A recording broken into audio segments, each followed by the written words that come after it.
ಕುಳಿತಿರುತ್ತಾನೆ. ನಮಸ್ಕಾರ ಸಾವ್ಕಾರ್ರೆ. ಅದು ಏನಂದ್ರೆ ನನ್ನ ಮಕ್ಳನ್ನ ಓದ್ಸಕ್ಕೆ ಸ್ವಲ್ಪ ಹಣ ಬೇಕಿತ್ತು. ಸಾಲ ಅಂತ ಕೊಟ್ರೆ ನಿಮ್ಗೆ ಪುಣ್ಯ ಬರ್ತದೆ. ಆದಷ್ಟು ಬೇಗ ನಿಮ್ ಸಾಲನ ತೀರ್ಸ್ಬಿಡ್ತೀನಿ. ನಾ ಇರೋದೇ ನಿಮ್ಮಂತವ್ರಿಗೆ ಸಾಲ ಕೊಡಕ್ಕೆ, ತಗೋ.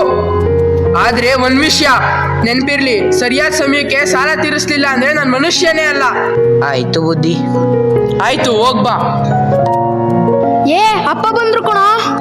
ನೋಡಿ ಮಕ್ಳ, ನೀವಿಬ್ರನ್ನು ಕಷ್ಟಪಟ್ಟು ಸಾಲ ಮಾಡಿ ಓದಿಸ್ತಾ ಇದೀನಿ. ಜಮೀನು, ಆಸ್ತಿ, ಮನೆ ಎಲ್ಲವನ್ನು ಜಮೀನ್ದಾರ್ ಹತ್ರ ಅಡ ಇಟ್ಟಿವ್ನಿ. ನೀವು ಚೆನ್ನಾಗಿ ಓದಿ ಡಾಕ್ಟ್ರು, ಇಂಜಿನಿಯರ್ ಆಗಿ ನನಗೆ ಒಳ್ಳೆ ಹೆಸರು ತಂದ್ಕೊಡ್ರು. ಆಯ್ತು ಅಪ್ಪ, ನಾವು ಚೆನ್ನಾಗಿ ಓದಿ ಒಳ್ಳೆ ಹೆಸರು ತಂದ್ಕೊಡ್ತೀವಿ.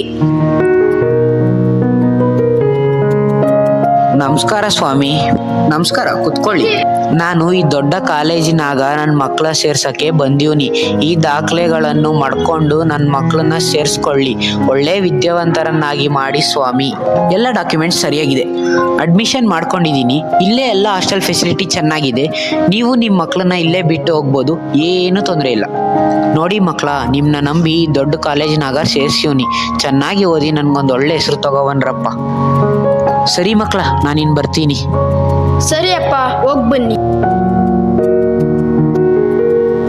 ಗೋಪಾಲ, ಏ ಗೋಪಾಲ, ಎಷ್ಟು ವರ್ಷ ಆಯ್ತು ಸಾಲ ಕೊಟ್ಟು, ಇನ್ನು ಬಡ್ಡಿನೂ ಇಲ್ಲ, ಅಸ್ಲೂ ಇಲ್ಲ. ಸಾಲ ತಗೋಬೇಕಾದ್ರೆ ಇರುವ ಕಾಳಜಿ ತೀರ್ಸ್ಬೇಕಾದ್ರೆ ಇರೋದಿಲ್ಲ. ನಿನ್ನ ಆಸ್ತಿನ ವಜಾ ಮಾಡ್ಕೊಂಡ್ರೇನೆ ನಿನಗೆ ಬುದ್ಧಿ ಬರೋದು. ನಿಮಗೆ ಜೀವಕ್ಕೆ ಇರೋದು ಇದೊಂದೇ ಭೂಮಿ ಸಾವ್ಕಾರ್ರೆ.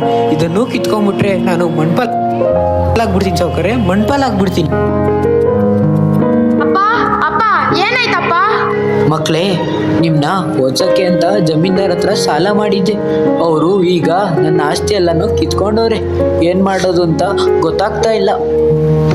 ನೀನೇನು ಚಿಂತೆ ಮಾಡಬೇಡ ಅಪ್ಪ, ನಮಗೆ ಒಳ್ಳೆ ಕೆಲಸ ಸಿಕ್ಕಿದೆ. ತಗೊಳಪ್ಪ, ಮೊದಲ ತಿಂಗಳ ಸಂಬಳ. ನಮಗೆ ಆಶೀರ್ವಾದ ಮಾಡಪ್ಪ. ನನ್ನ ಜೀವನ ಸಾರ್ಥಕ ಆಯಿತು ಮಕ್ಕಳ.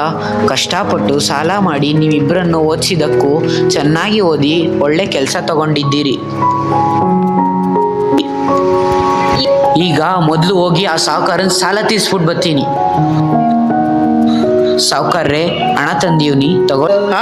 ಹಣನಾ? ಆಯ್ತು, ಕೊಡು. ಸರಿ ಸಾವುಕಾರ್ರೆ, ಬರ್ತೀನಿ. ಹೋಗ್ಬಿಡ್ ಬಾ.